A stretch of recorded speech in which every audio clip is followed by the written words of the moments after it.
Magandang araw po sa inyong lahat. Bali ngayon po, tulungan ko kayo na makapag-translate po ng Tagalog na mensahe patungong English sa tamang pamaraan. Okay po? So punta na po agad tayo dito sa ating halimbawa na kung saan ay lagi po nating nagagamit. Bisitahin mo ako bukas. Samahan mo siya mamaya. Tawagan mo siya ngayon. Kung mapapansin nyo, itong mga Tagalog na mensahe po natin ay gamit na gamit po yan. Okay? Kaya po yan mai-translate gamit po itong ating pattern ngayon. Itong verb plus object, pronoun plus adverb of time na naka-present tense. Okay po? Ngayon po, meron akong gustong ipatanda sa inyo.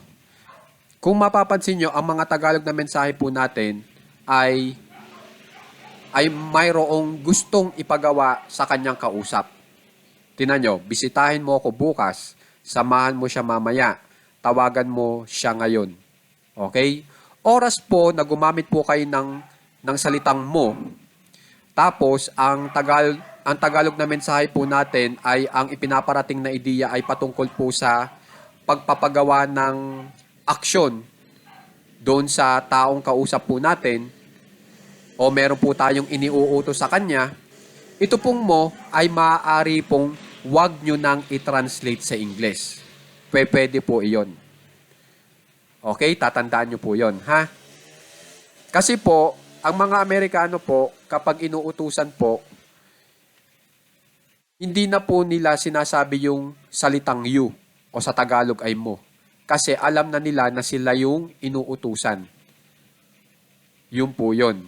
Yun po ang paliwanag kung bakit maaaring yung mo ay wag nang i-translate pa sa English. Pero sa Tagalog po kasi, kailangan mo pang sabihin itong mo para lang malaman noong tao na siya ang inyong kinakausap o gustong utusan o may ipagawa sa kanya. So yun po yung pagkakaiba rin ng English sa Tagalog. Okay? So ngayon, ang itatranslate lang po natin ay tatlong salita lang po. Pag dito sa unang halimbawa natin, bisitahin mo ako bukas, ito na lang po ang itatranslate natin. Bisitahin ako at saka bukas. Okay po, na kung saan ay gagamitin natin itong pattern na nasa baba. So umpisa na po natin.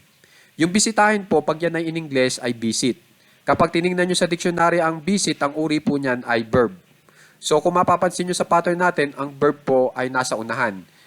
Kaya yung bisitahin ay ipinuwesto ko sa unahan na naka-English na. Kasi ang ginagawa na po natin ay English sentence. Okay? Sumunod po ay dito na agad tayo sa ako. Kasi naunawaan nyo na kung bakit hindi ko tinranslate yung mo. Di ba? So ito pong ako, kapag yan ay itatranslate daw ayon sa ating pattern, ay dapat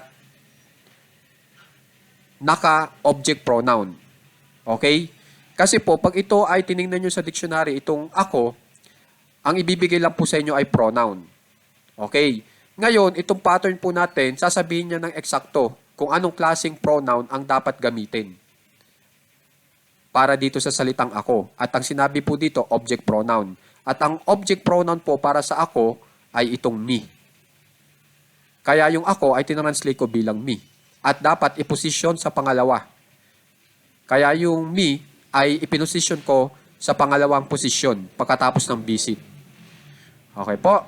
Ngayon naman, itong bukas ay kapag tinignan nyo sa dictionary ay ang bibigay sa inyo ay adverb. Okay? So, ang adverb dito o adverb of time, ang ibig sabihin ng adverb of time patungkol po sa panahon. At kung mapapansin nyo, ang bukas na salita ay patungkol sa panahon. Okay? So, ang bukas po natin ay adverb. So, nakapwesto po yan sa ikatlo, kaya yun, yung tomorrow, nasa ikatlong posisyon. Kasi ang English sa bukas ay tomorrow. Kaya, ito na po, resulta. Bisitahin mo ako bukas. Visit me tomorrow. Yan na po yung tamang translation sa English. Na kung saan ay ginamit po natin itong ating pattern. Okay po? Ngayon, kung mapapansin nyo, ang nakalagay dito ay present tense. Ang ibig sabihin ng present tense, ang binibigay nating impormasyon ay pang ngayon. Okay? May magtatanong dyan, gumamit po kayo ng salitang bukas. Dapat future tense po yan. Ito po ang tatandaan nyo. Okay? At dapat, huwag nyong limutan. Kapag po tayo ay naka-imperative sentence, pag sinabing imperative sentence, tayo po ay nag-uutos o meron po tayong ipinagagawa sa ating kausap, senyalis po yun na yun po ay sakop ng present tense. At kung mapapansin nyo, ang Tagalog na mensahe po natin ay nag-uutos o nagbibigay po ng action na kailangan gawin noong kausap niya.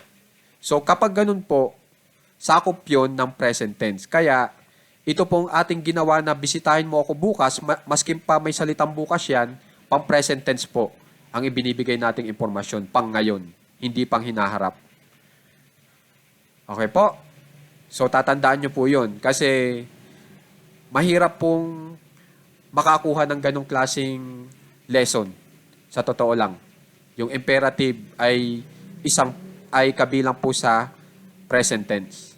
Kaya tandaan nyo. Okay? Ngayon po, may magtatanong dyan. Di ba po ba ang sentence ay binubuo ng subject at verb? Ito po, subject at verb. Di ba? Wala po kayong subject sa inyong pattern kung mapapansin ninyo. Walang nakalagay na subject. Okay? Pag sinabing sentence, tapos sinabi mo sa iyong kausap, ang ibig sabihin niyan ay dapat lubos kang naintindihan ng iyong kausap. Okay? Pag sinabi mo itong visit me tomorrow, kung saan ay katumbas po nitong verb plus object pronoun plus adverb of time na walang subject, yung kausap nyo po na sinabihan nyo nitong visit me tomorrow, alam niya na mayroong subject o may pinag-uusapan. At siya po iyon. Siya po yung ating subject o pinag-uusapan. Yung taong inuutusan nyo. At alam naman po noong Amerikano na siya yung inuutusan nyo, kaya alam niya na siya yung subject sa ginagawa nyong English sentence. Yung po ang paliwanag dyan. Hindi nga lang po natin nilagay kasi nga, di ba, kapapaliwanag ko lang po, na may pagkakataon po na maaaring tanggalin mo o wag nang i-translate ang mo sa English. Kasi tayo po ay nag-uutos o mayroong gustong ipagawa. Kapag ganun po kasi, maaaring tanggalin yung mo o wag i-translate yung you. Okay po? So, sana naipaliwanag ko po sa inyo ng maigi itong ating pattern ngayon. So, itong tawagan mo siya ngayon, ito pa rin po, itong pattern natin na nasa baba ang pwede nyo pong gamitin. Okay? Huwag nyo lang itatranslate itong mo. Ito lang po tawagan, siya, at saka ngayon. Itong siya, lalaki. Kapag in English natin ay him. Ang pinili ko ay lalaki, him. Dito sa gitna, ang babae naman, kasi her ang aking ginamit. Okay? Yung mamaya, later, yung ngayon, now. Okay? So, sana makikipag-aralan po ng maigi itong ating panibagong pattern. At sana, tandaan nyo ang mga pattern na ibinibigay ko sa inyo. Kasi ito po talaga ay pinag-aaralan ko para makapagbigay sa inyo ng leksyon na malaking may tutulong sa inyo para maging mabilis ang pag-translate nyo ng inyong Tagalog na mensahe patungong English. Okay po? Maraming salamat po.